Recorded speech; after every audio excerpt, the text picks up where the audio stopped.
Halo teman-teman, Kami dari kelompok 3. kelas 12 MIPA SMA Swasta Advent Nusra. Saya David. Saya Juniarsi. Saya Amanda. Saya Angel. Dan saya Joldi. Saat ini kami akan melakukan praktikum kimia tentang sel elektrolisis. Selamat menyaksikan.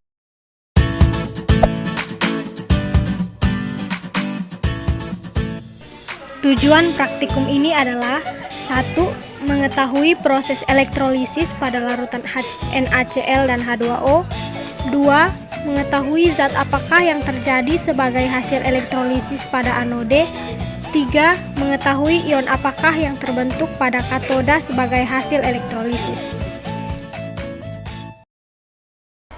Elektrolisis adalah suatu proses di mana arus listrik bisa menguraikan larutan elektrolit, yang artinya terjadi proses perubahan energi listrik menjadi energi kimia atau yang biasa disebut reaksi redoks. Sel di mana terjadinya reaksi elektrolisis disebut sel elektrolisis.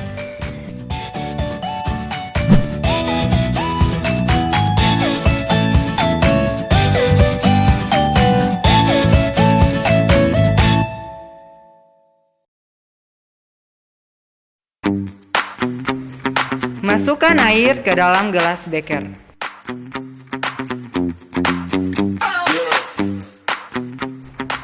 Lalu masukkan garam sebanyak 2 sendok makan ke dalam air dan aduk hingga terlarut.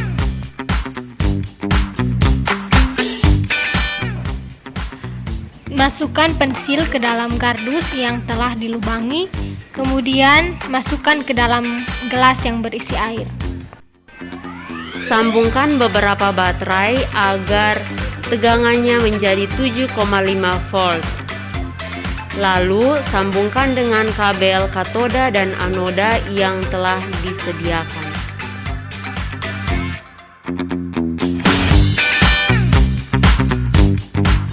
Hubungkan pensil dan juga kabel katoda dan anoda melalui penjepit buaya. Dan hasilnya adalah terbentuknya gelembung-gelembung pada ujung pensil. Inilah proses elektrolisis yang terjadi.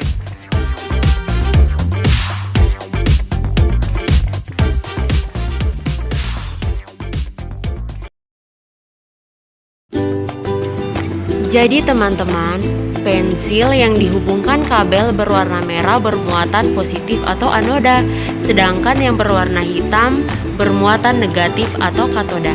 Elektrolisis memerlukan perantara elektroda yang tercelup dalam larutan elektrolit saat tegangan diterapkan terhadap elektroda itu.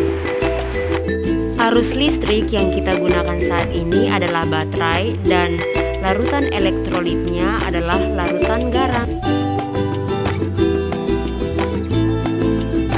Kenapa sih bisa terbentuk gelembung-gelembung gas pada masing-masing ujung pensil? Kenapa ya?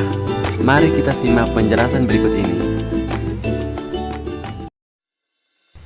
Pada praktikum ini kita gunakan garam atau NaCl dan air atau H2O. Kemudian kita menggunakan elektroda karbon yang telah dialiri arus listrik positif dan juga negatif. Kemudian di sini ada NaCl yang terdiri dari Na+ dan Cl-. Lalu ada air atau H2O yang terdiri dari ion H+ dan ion OH-. Pada praktikum ini terbentuk gelembung-gelembung gas pada anoda dan katoda. Gelembung-gelembung gas apa saja itu? Pada anoda yang bermuatan positif akan menarik ion-ion yang bermuatan negatif. Salah satunya adalah ion Cl- yang kemudian akan memberikan elektronya pada anoda. Di sini terjadi proses oksidasi dengan rumus 2Cl- menjadi Cl2 plus 2E.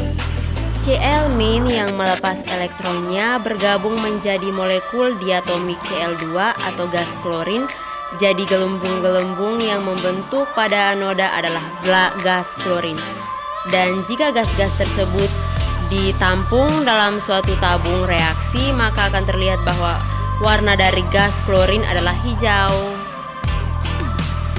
Lalu, pada katoda bermata negatif akan menarik ion-ion yang bermata positif untuk berkumpul di sekitarnya. Salah satunya adalah H+. Kemudian, ion H+ akan menerima elektron dari katoda dan terbentuklah reaksi reduksi dengan rumus 2H+ tambah 2 elektron menjadi H2.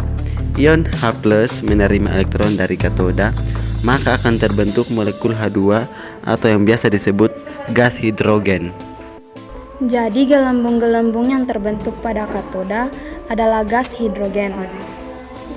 Jika gas ini ditampung dalam suatu tabung reaksi, kemudian didekatkan dengan sumber api, maka akan terdengar bunyi plup. Sementara masih tersisa ion Na+ dan OH-. Kedua ion ini bergabung membentuk senyawa NaOH yang merupakan basa kuat. Jadi dapat disimpulkan bahwa praktikum elektrolisis ini menghasilkan natrium hidroksida, gas hidrogen, dan gas klorin yang dirumuskan dengan 2NaCl tambah 2H2O menjadi 2NaOH tambah H2 tambah Cl2. Demikian praktikum kimia kami. Semoga bermanfaat dan jangan lupa Like, comment, share, Dan subscribe.